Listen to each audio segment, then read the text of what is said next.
Assalamualaikum warahmatullahi wabarakatuh. Allahu Akbar, Allahu Akbar, Allahu Akbar, Allahu Akbar, Allahu Akbar, Allahu Akbar, Allahu Akbar, Allahu Akbar, Allahu Akbar, Allahu Akbar kabira, walhamdulillahi katsira, wa subhanallahi bukratan wa asila, la ilaha illallah, wallahu akbar, Allahu akbar, walillahil hamd. Alhamdulillahil waliyyil hamid, al-fa'ala lima yurid, akhata bi kulli syai'in ilma wa huwa ala kulli syai'in syahid. Wa asyhadu an la ilaha illallah wahdahu la syarika lah, wa asyhadu anna nabiyyana Muhammadan abduhu wa rasuluhu sayyidul mursalin.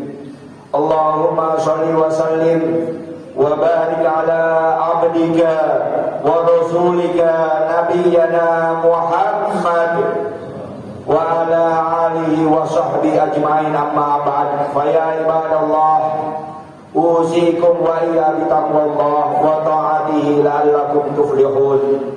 Allahu akbar, Allahu akbar, Allahu akbar, walillahil hamd. Kaum muslimin dan muslimat, hamba Allah yang berbahagia, tanggal 10 Zulhijjah sampai dengan 13 Zulhijjah, umat Islam dari segenap penjuru dunia mengumandangkan takbir, tahlil dan tahmid, mengagungkan asma Allah, Tuhan seru sekalian alam. Gemuruh suara takbir di mana-mana menyatakan betapa kerdilnya insan di hadapan kebesaran Tuhan mereka. Allahu Akbar, Allahu Akbar, Allahu Akbar, walillahil hamd. Ucapan takbir telah menyentuh kolbu yang bermakna sebuah kesaksian bahwa tiada yang besar kecuali Allah, tiada yang wajib disembah kecuali yang Maha Pemurah. Pernyataan tahlil bagaikan derap langkah yang tidak pernah berhenti membersihkan segala kotor, menghapus segala noda dan mengikis habis sifat musyrik, dengan kesadaran bahwa kesenangan dunia tidak akan bertahan lama, matahari yang bersinar tidak selamanya bercahaya, jagat raya yang fana ini selalu berubah dan tidak akan abadi. Yang abadi hanya Allah, Khalik pencipta alam. Pujian tahmid dalam seruan yang bertubi mengingatkan kita kepada karunia Allah yang tak terhingga. Namun sadarilah, setiap yang lahir akan mati, setiap yang datang akan pergi, setiap yang ada akan musnah, kecuali Allah tempat kembali yang berhak menerima segala pujian. Allahu Akbar, Allahu Akbar, Allahu Akbar, walillahil hamd. Kaum muslimin dan muslimat, jamaah salat Aid yang berbahagia, berdasarkan makna yang terkandung dalam kalimat takbir, tahlil dan tahmid yang kita kumandangkan pada hari ini, mewajibkan setiap diri untuk tidak henti-hentinya bersyukur kepada Allah. Istimewa bagi bangsa kita Indonesia, di mana kasih sayang Allah dilimpahkan dalam bumi pertiwi yang indah, permai dan kaya raya ini. Allahu Akbar, Allahu Akbar, Allahu Akbar, walillahil hamd. Pada pagi hari ini kita diingatkan dua peristiwa besar yang sangat membuka perhatian umat Islam seantero dunia. Yang pertama, kegiatan ibadah haji di Makkahul Mukarramah, di Padang Arafah, di Padang Mina, di Padang Musdalifah, tanpa diundang atau dipaksa, berjutaan umat Islam dari segala penjuru mata angin berkumpul di Makkah dalam suasana damai dan bersahabat. Mereka berjamaah dalam beribadah dengan segala manasiknya, bersatu dalam niat yang sama, dipersatukan oleh panggilan firman Allah Subhanahu wa taala, Bismillahirrahmanirrahim, walillahi 'alan nasi hajjul baiti man istata'a ilaihi sabila, yang artinya mengerjakan haji adalah kewajiban manusia kepada Allah, yaitu bagi orang yang sanggup mengadakan perjalanan ke Baitullah. Surat Al-Imran ayat 97. Mereka berkumpul berdesak-desakan, menunggal rasa dalam kekhusyuan, kemudian dalam desah kepasrahan mereka mengenakan pakaian ihram, menyuarakan kalimat talbiyah, labbaik Allahumma labbaik, labbaik la syarika laka labbaik, innal hamda wan ni'mata laka wal mulk la syarika lak. Artinya, aku sambut panggilanmu ya Allah, aku sambut panggilanmu, tiada sekutu bagimu ya Allah, segala puji dan kebesaran adalah untukmu, segala kerajaan milikmu, tidak ada sekutu bagimu. Apakah gerangan yang menarik bagi berjuta umat Islam berkumpul di hadiah tanah pasir berdebu itu, di bawah sengatan panasnya sinar matahari? Pertanyaannya bukan menarik atau tidak menarik. Mereka pergi beribadah, menunaikan perintah Allah. Namun ibadah haji bukan meraih status, bukan sekedar berpakaian surban, berpeci putih dan bergamis putih, akan tetapi ingin membuktikan kepatuhan kepada firman Allah yang diikrarkan dalam setiap kita melakukan sholat. Inna sholati wa nusuki wa mahyaya wa mamati lillahi rabbil alamin. Sesungguhnya sholatku, ibadahku, hidupku dan matiku hanyalah untuk Allah, Tuhan semesta alam. Surat Al-An'am ayat 162. Allahu Akbar, Allahu Akbar, Allahu Akbar, walillahil hamd. Kaum muslimin dan muslimat rahimakumullah. Peristiwa yang kedua hari ini kita diingatkan pula kepada drama kehidupan dalam bentuk percontohan dalam hal pengorbanan yang sangat luar biasa. Dengan iman yang mantap dan tekad yang bulat, ikhlas karena Allah, Nabiullah Ibrahim alaihissalam merelakan putra kesayangannya disembelih demi memenuhi perintah Tuhannya. Namun Allah Subhanahu wa taala mengganti kurban Nabiullah Ibrahim dengan seekor kibas.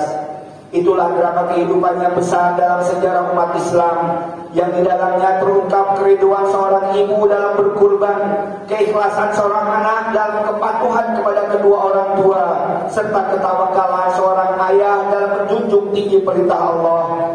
Kesemua itu telah berlangsung tanpa pamrih, diteladankan oleh seorang ayah bernama Ibrahim, oleh seorang ibu bernama Siti Hajar, dan oleh seorang anak yang bernama Ismail. Tokoh Nabi Ibrahim sebagai ayah seyogianya dijadikan contoh oleh para ayah masa kini. Dia mencintai anak dan istrinya, namun cintanya kepada Allah melebihi segala-galanya. Siti Hajar, seorang ibu teladan sejati yang harus menjadi contoh oleh ibu-ibu zaman sekarang. Dia adalah seorang wanita yang tabah dan sabar, tidak tergiur oleh berbagai rayuan, bersedia ditinggalkan suami padang tandus yang tak bertepi. Namun kasih sayang dan tanggung jawabnya dalam menjaga, mendidik anaknya tidak diabaikan, walau dalam menderita lapar dan dahaga. Ismail adalah tokoh remaja yang pantas menjadi idola para remaja di zaman ini. Dalam usianya yang sangat muda, dia rela menyerahkan nyawanya demi takwanya kepada Allah dan kepatuhan kepada orang tuanya. Itu suatu pengorbanan yang sangat luar biasa dari seorang remaja yang berjiwa besar. Memang kehidupan masa depan terletak di tangan pemuda, sebagaimana diungkapkan oleh seorang pujangga Qodam Syauq Al-Baiki dalam syairnya, Inna fiyadis subani amrul ummah wa fi iqdamiha hayataha. Sesungguhnya di tangan pemuda lah terletak kejayaan umat, dan dalam gerak mereka lah hidup matinya umat. Allahu Akbar, Allahu Akbar, Allahu Akbar, walillahil hamd. Kaum muslimin dan muslimat yang dimuliakan Allah, untuk menjadikan Nabi Ibrahim, Siti Hajar dan Ismail sebagai manusia teladan yang punya jiwa pengorbanan, berbobot tinggi, diperlukan usaha yang sungguh-sungguh untuk proses pendewasaan diri. Kedewasaan hidup tidak selalu ditentukan oleh usia. Bukan tidak ada anak muda yang sudah mampu menetapkan sikap dalam rangka mendewasakan dirinya. Sebaliknya, bukan tidak ada pula orang tua yang masih bersifat kekanak-kanakan. Untuk mendewasakan hidup diperlukan pengendalian diri, sebagaimana firman Allah Subhanahu wa taala yang artinya, hai orang-orang yang beriman, jagalah dirimu. Tiadalah orang yang sesat itu akan memberi mudarat kepadamu apabila kamu telah mendapat petunjuk. Hanya kepada Allah kamu kembali semuanya. maka dia akan menerangkan padamu apa yang telah kamu kerjakan. Surat Al-Maidah ayat 105. Untuk mampu mengendalikan diri merupakan suatu perjuangan yang tidak ringan dan membutuhkan kemampuan berkorban yang besar. Untuk itu minimal diperlukan 4 syarat. Yang pertama, mampu melihat diri sebagaimana adanya. Yang kedua, mampu menerima dirinya atau qanaah. Yang ketiga, mampu menetapkan diri di mana berada. Dan yang keempat, berpegang teguh dengan prinsip hidup. Orang-orang yang mampu mengendalikan diri,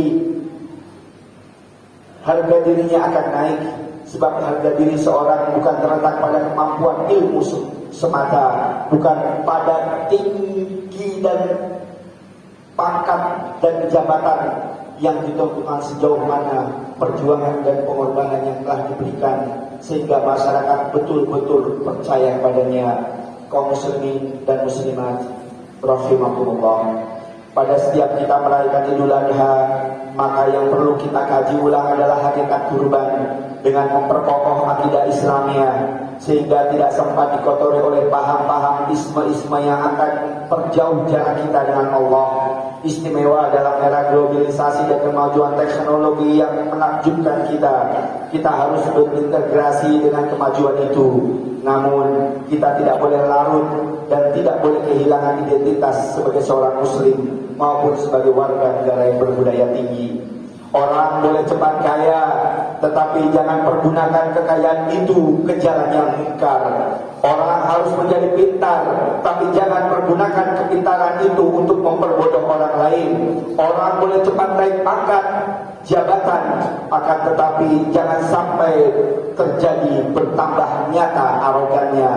Orang boleh mencontoh demi kemajuan, tapi jangan sampai latah dan jatuh menjadi krisis peradaban sehingga keberanian hilang lantaran akhlak sudah terjual murah. Kaum muslimin dan muslimat yang dimuliakan Allah, mudah-mudahan dengan selalu berpegang teguh kepada ajaran Allah, umat Islam tidak mudah tersesat ke lembah yang akan menyulitkan dirinya di masa datang. Apalagi kita sedang berada dalam perubahan yang berjalan cepat.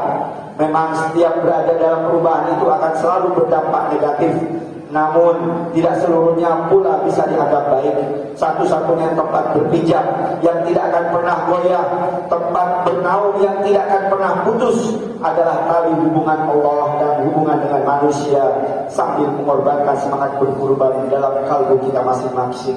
Hakikat kurban adalah yang pertama sebagai tabungan amal untuk hari kiamat atau hari akhir dalam bentuk amal kebajikan sepanjang hayat di kandung badan.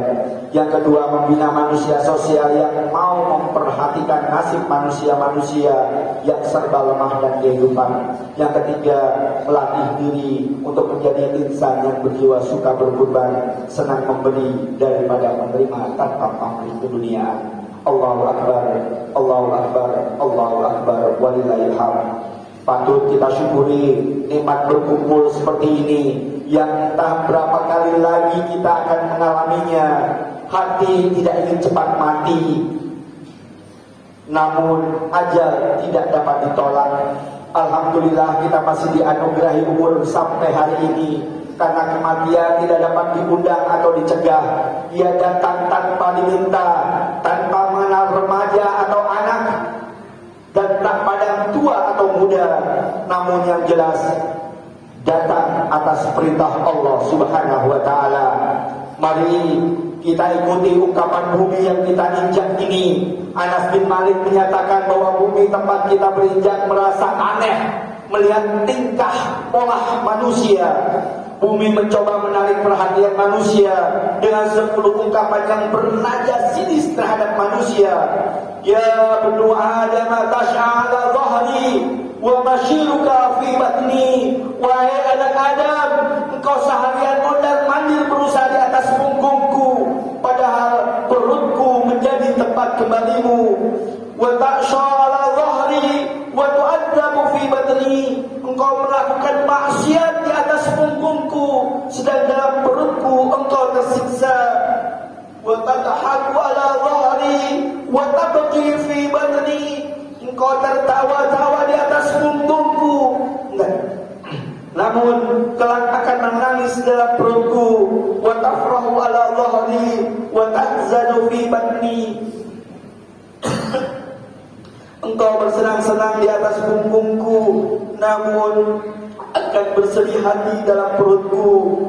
Wa tajma'ul mala ala dhahri wa tandamu fi batni. Engkau tumpuk-tumpuk harta di atas punggungku, namun dalam perutku engkau menyesal. Wa ta'kulul harama ala dhahri wa ta'kulud didanu fi batni. Engkau makan barang haram di atas punggungku, padahal engkau akan menjadi makanan cacing dan ulat dalam perutku. Wa tahdalu ala dhahri wa tadhillu fi batni. Engkau ongah sombong di atas punggungku, namun akan menjadi hina dalam perutku. Wa tamsi ala dhahri wa taqa'u hazidan fi batni. Engkau bersukaria di atas punggungku, namun akan bermuram durja di dalam perutku. Wa tamsi fi nuris samsi wal qamari was siraji ala dhahri wa taqa'u fi zulumati fi batni. Engkau berpesta pora di sinar matahari, rembulan dan lampu-lampu yang bergemalapan di atas punggungku, namun kelak akan gelap dalam perutku. Wa tamshi alal majami ala dhahri wa taqa'u wahidan fi batni. Engkau dapat berhimpun bersama-sama insan di atas punggungku, namun kelak akan mendidih dalam perutku. Cukup pedas peringatan demi peringatan yang mudah-mudahan menggugah kita untuk dapat hidup seimbang. Islam tidak menghendaki selalu memikirkan kematian dalam kehidupan akhirat saja. Agama Islam adalah agama aturan hidup, bukan aturan mati. Diaturnya agar setiap insan yang hidup tertib di semua bidang kehidupan. Ya Allah, anugerahkan kemauan dan kemampuan dalam diri kami untuk mengatur hidup dan kehidupan ini sesuai dengan jalan yang Engkau telah sediakan. Akhirnya dengan agama Allah kita hidup, dan dengan keimanan yang kokoh kita akan wafat kembali ke hadiratnya dengan bekal yang cukup. Mudah-mudahan kita selalu di bawah naungan Allahu Akbar. Semoga amal ibadah kita, solat kita, puasa sunnah kita, ibadah haji kita, ibadah umrah kita, sembelihan kurban kita diterima oleh Allah Subhanahu wa taala, dan semoga kita sekalian di tahun yang akan datang bisa ke tanah suci Haramain, yaitu Makkahul Mukarramah dan Madinatul Munawwarah. Dan mudah-mudahan bagi para jamaah dan keluarga kita yang sedang menjalani ibadah haji pada tahun ini diberi keselamatan oleh Allah sampai kembali ke tanah air dengan selamat dan sebagai haji yang mabrur. Amin amin ya rabbal alamin. Wallahu ta'ala yaqulu biqaulihi tahtadil muhtadun wa idza quri'al qur'an fastami'u wa ansitu la'allakum turhamun. A'udzu billahi minasyaitonir rajim. Bismillahirrahmanirrahim. Inna a'tainakal kautsar fasholli li rabbika wanhar. Inna sani'aka wal abtar. Barakallahu wa lakum fil qur'anil azim wa nafa'ani wa iyyakum bima fihi minal ayati wa dzikril hakim. Innahu wal ghafurur rahim. Wa qur rabbighfir warham wa anta khairur rahimin.